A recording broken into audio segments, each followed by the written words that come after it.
우리가 인생을 살아가다 보면 원치 않는 그런 위기를 겪게 됩니다. 아무리 평탄한 인생을 살아도 한두 번쯤은 누구나 이렇게 위기를 겪게 되는 걸 볼 수 있습니다. 야곱의 인생도 마찬가지였습니다.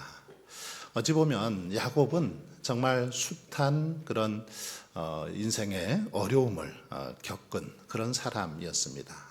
그와 같은 위기를 겪은 삶도 아마 드물 정도로 그렇게 많은 위기, 어려움을 겪었던 것을 볼 수 있습니다. 그래서 오죽하면 야곱은 바로 왕 앞에서 자신의 그 인생을 그렇게 고백을 하죠. 내가 험악한 세월을 보냈나이다. 자신의 인생을 회고하면서 나는 험악한 세월을 보냈다라고 말할 정도로 그의 인생은 참 험악하고 많은 위기가 있었던 그런 세월이었습니다. 먼저 살펴보면 야곱은 어린 나이에 이 형 에서의 그 장자권을 빼앗죠. 그러면서 어린 나이에 부모를 떠나서 외삼촌 라반의 집으로 그렇게 도망쳐야만 했습니다. 라반의 집에서도 고난은 계속되었죠. 결혼도 또 외삼촌과의 관계도 어느 것 하나 쉬운 게 없었습니다. 특히 그곳을 떠나올 때 외삼촌 라반이 자신을 추격해오는 그런 또 위기를 맞아야만 했습니다. 그리고 이 하란에서의 20년 생활을 이제 청산하고 고향으로 돌아올 때는 어떻습니까?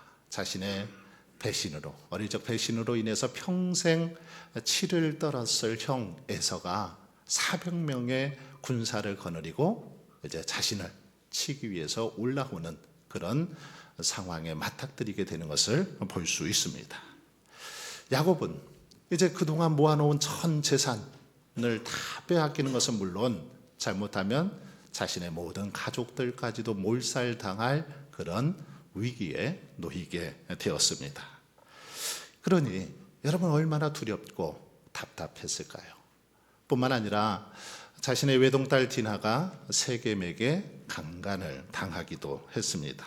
그래서 그들에게 이제 할례를 받도록 하죠. 할례를 받도록 했다가 그 틈을 타서 기습 공격을 그 아들들이 합니다. 그런데 그 일로 인해서 이제 이방 족속들이 자기들을 치기 위해서 그렇게 보복을 하기 위해서 보복을 받을 그런 위기에 놓이게 되는 걸 볼 수 있습니다.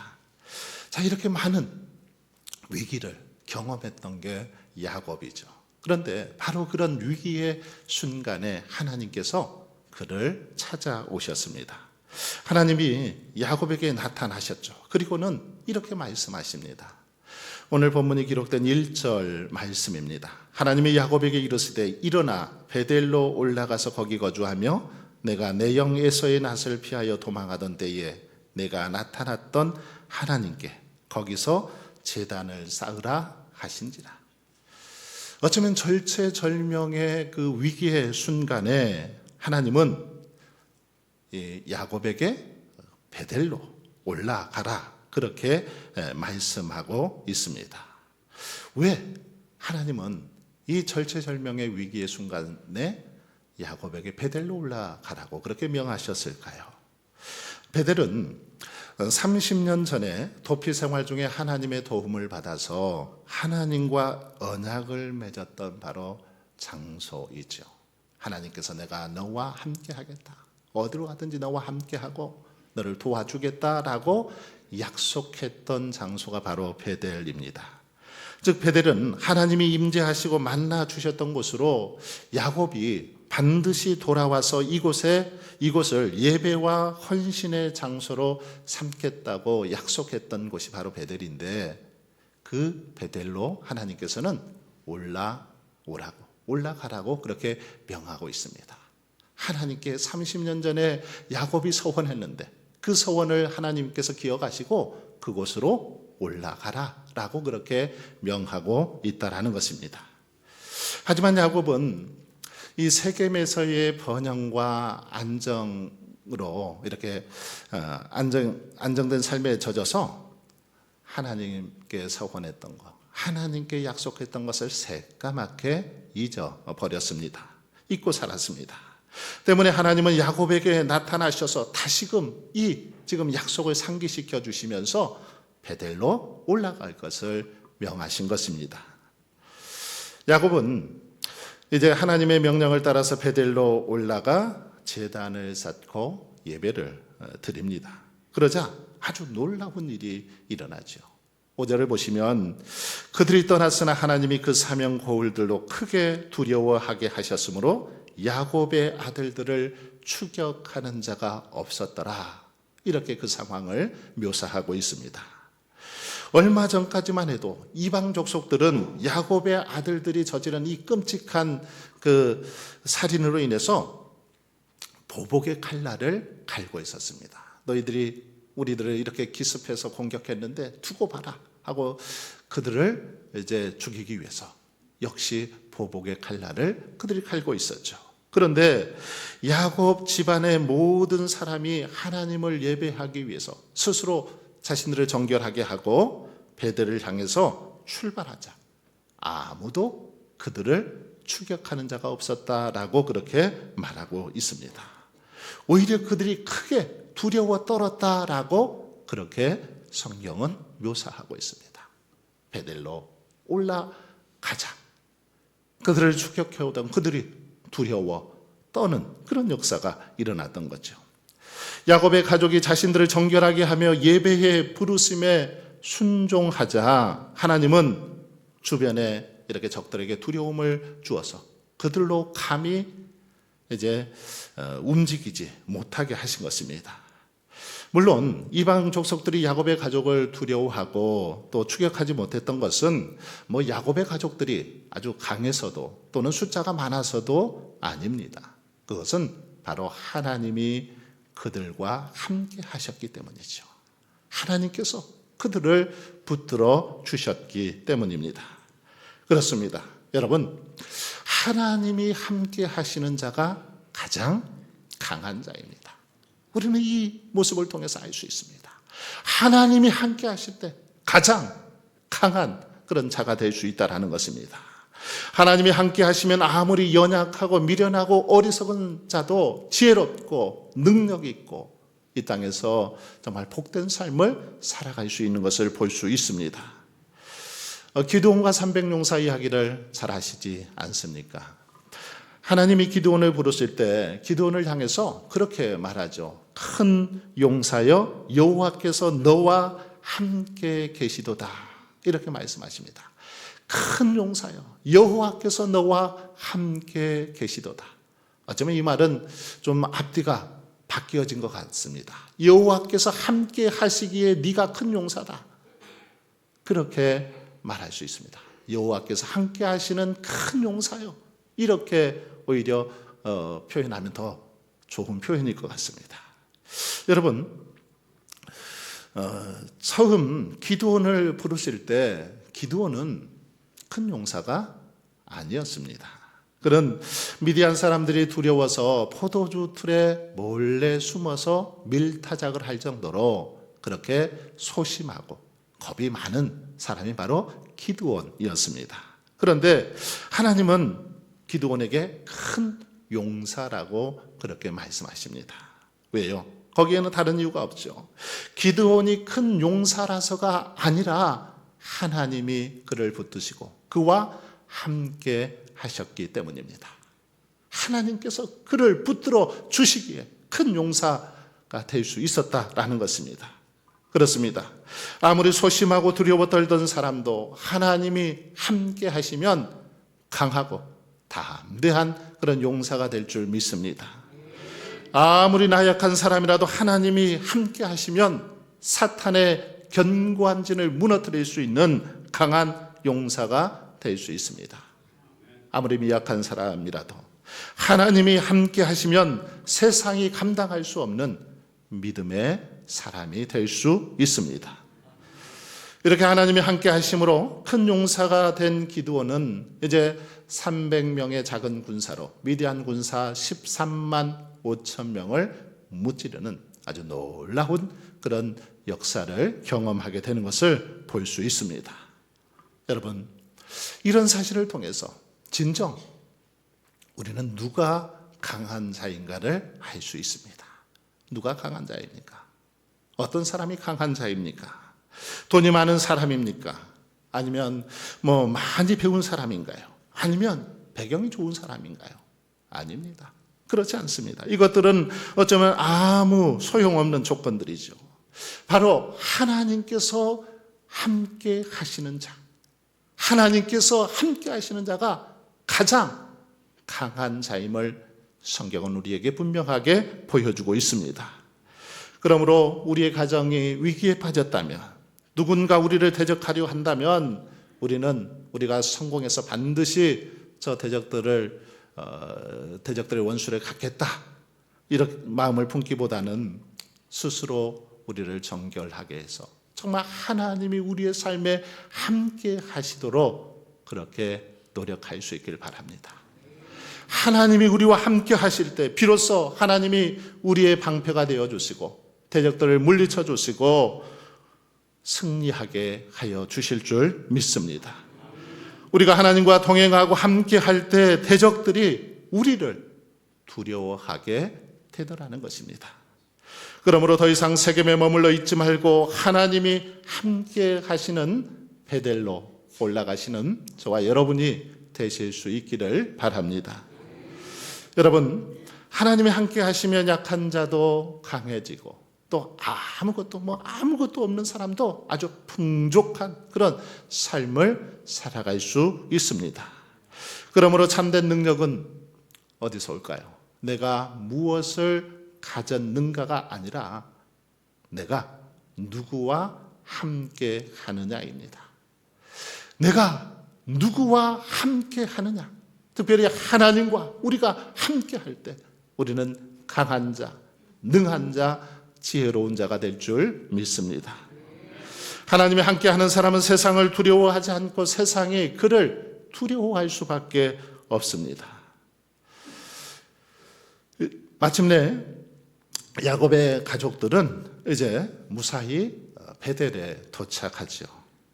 베델에 올라간 그들의 가장 먼저 한 일은 무엇입니까? 그들이 제일 먼저 했던 것은 하나님 앞에 제단을 쌓는 것이었습니다. 베델에 올라가서 제일 먼저 했던 것은 제단을 쌓았습니다. 즉 하나님 앞에 예배를 드렸다라는 것입니다. 온 마음을 다해서 예배 드리는 그런 삶을 살았습니다. 본문 7절을 보십시오. 그가 거기서 제단을 쌓고 그곳을 엘베델이라 불렀으니 이는 그의 형의 낯을 피할 때에 하나님이 거기서 그에게 나타나셨음이더라. 30년 전 하나님이 바로 이곳에 계신다는 사실을 깨닫고 자신이 베개로 삼았던 돌을 가져다가 기둥을 세우고 그 이름을 베델이라고 그렇게 지었죠. 바로 이곳에 이제 30년 만에 돌아온 것입니다. 30년 만에 다시 돌아와서 처음 정말 하나님을 만났던 그 현장에서 하나님께 예배하는 야곱의 심정은 어땠을까요? 아마 가슴이 벅찼을 것입니다. 이루 말할 수 없는 감동과 감격으로 충만했을 것입니다. 여러분, 하나님은 오늘 우리의 가정도 이렇게 베델의 삶이 되기를 원합니다. 단순한 주거 공간이 아니라 찬양과 기도가 끊이지 않고 하나님의 임재가 가득한 거룩한 집이 되기를 원한다라는 겁니다. 우리의 집이 하나님의 임재가 충만한 그러한 곳이 되기를 원하십니다. 여러분, 우리의 집과 세상의 집 무엇으로 구분할 수 있을까요? 우리 집과 세상의 집의 구분의 기준은 집의 크기나 인테리어나 좋은 위치가 아닙니다. 우리 성도들의 집은 이런 거 중요하지 않습니다. 세상과 우리를 구별하는 기준, 그것은 바로 하나님의 임재이죠. 하나님의 임재가 우리의 가정에, 우리의 집안에 있느냐 없느냐의 차이입니다. 이것이 중요하다라는 거죠. 그렇게 이제 야곱은 베델에서 제단을 쌓고 난 뒤에 그 이름을 엘 베델이라고 그렇게 바꾸어 불렀습니다. 베델에서 이제 엘 베델로 이름을 바꾼 거죠. 30년 전 하나님이 자신을 만나주시고 축복해 주신 장소를 베델, 이 베델은 곧 하나님의 집이라는 뜻이죠. 그런데 이것을 엘 베델이라고 바꿨습니다. 엘 베델, 이것은 하나님의 집의 하나님이라는 그런 의미를 가지고 있습니다. 다시 말하면 이것은 베델에 계신 전능하신 하나님이라는 뜻입니다. 베델에 임재하고 계시는 전능하신 하나님이라는 의미를 담아서 엘 베델이라고 그렇게 이름을 바꾸었습니다. 즉 동일한 장소였지만 베델에서 엘 베델로 그렇게 바뀐 거죠. 야곱이 처음 하나님을 인격적으로 만났을 때 그 임재의 현장을 베델이라고 이렇게 불렀던 것은 어쩌면 이것은 장소에 대한 개념이었습니다. 하지만 다시 돌아와서 엘 베델이라고 부른 것은 이제 하나님에 대한 신앙 고백으로 다시 이름을 바꾼 것입니다. 하나님에 대한 신앙 고백으로 이제 자신의 삶 또한 변화되었음을 보여주고 있는 그러한 단어가 바로 엘 베델입니다. 즉 야곱은 장소와 공간에 초점을 맞추는 것이 아니라 자신의 인생 가운데 함께 하신 그 하나님께 초점을 맞추어서 그 하나님을 찬양하고 예배하고 높이고 있는 그런 모습을 지금 우리에게 보여주고 있습니다. 물론 하나님의 집과 성전 중요하죠. 중요합니다.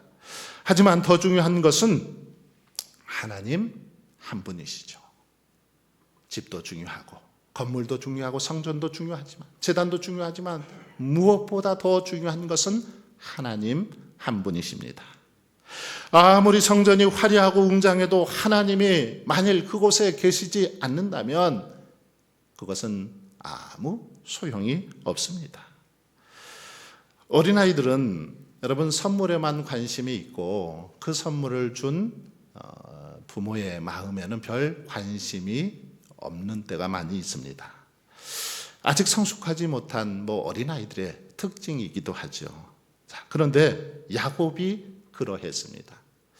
그는 지금까지 하나님보다는 하나님이 주신 것에 더 어쩌면 관심을 두고 살았던 삶이었습니다.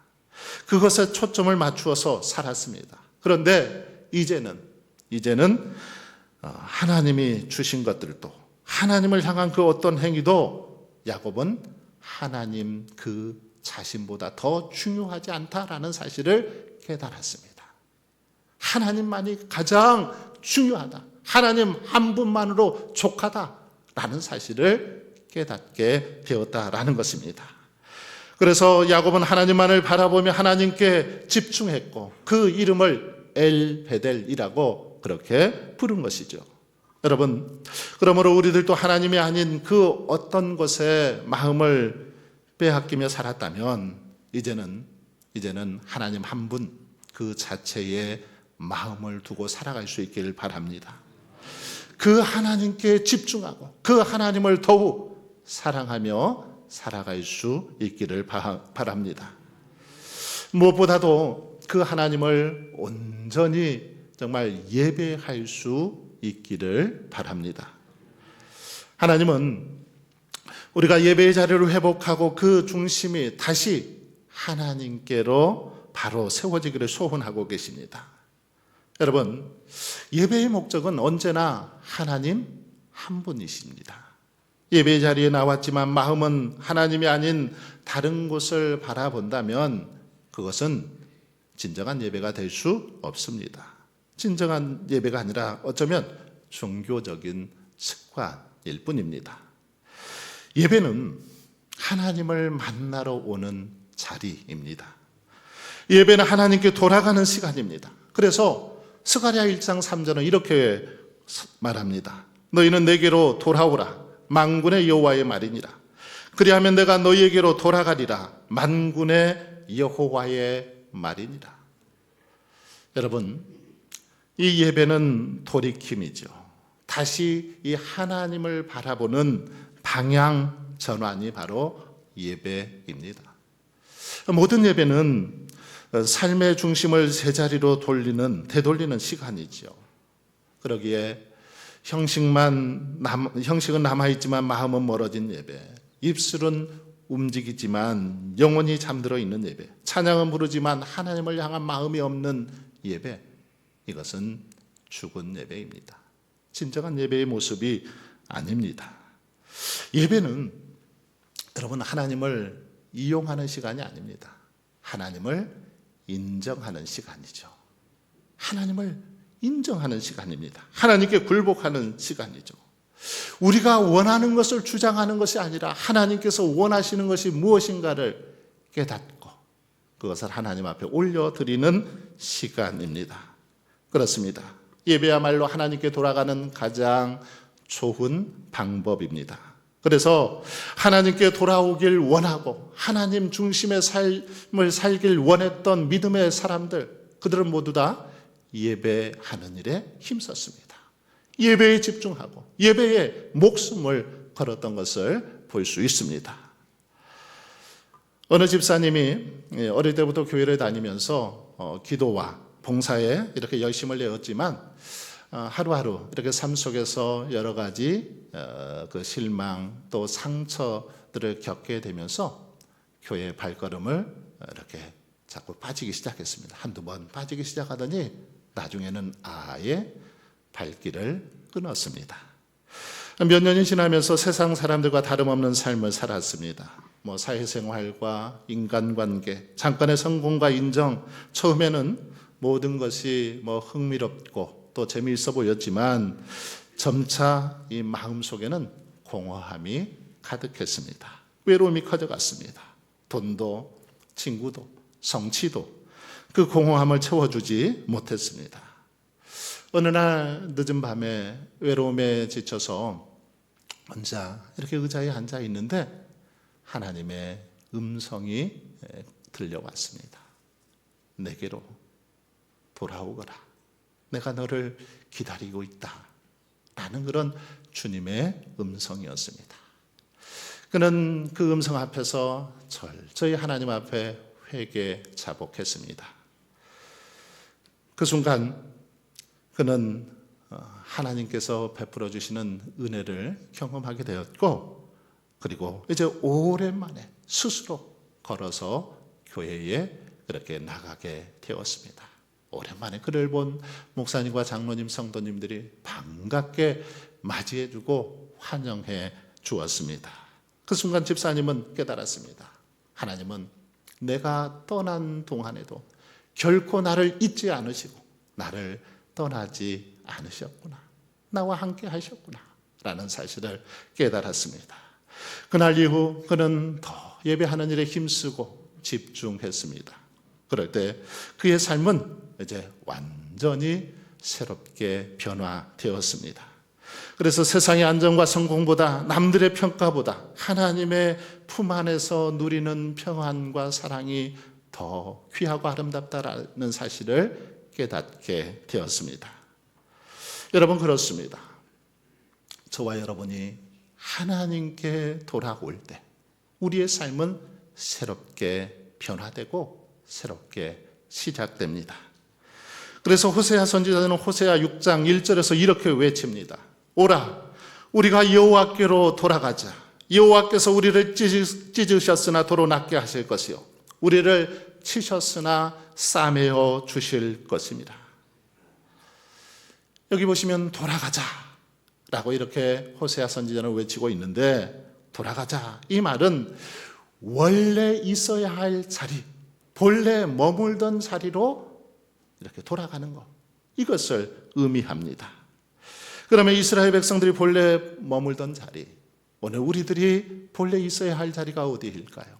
바로 하나님의 품입니다. 하나님 곁이죠.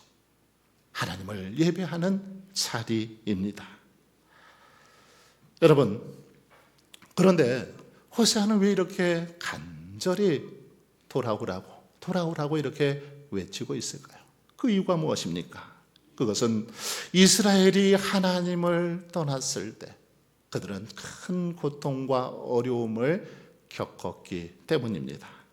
하나님의 말씀에서 멀어질 때마다 그들은 무너졌고 하나님이 아닌 것들을 섬길 때마다 길을 잃었습니다. 하나님과의 관계가 끊어진 결과 그들의 삶에는 결국 혼란과 절망, 방황이 찾아왔기 때문에 바로 하나님께로 돌아올 것을 그렇게 힘주어 외쳤던 것입니다.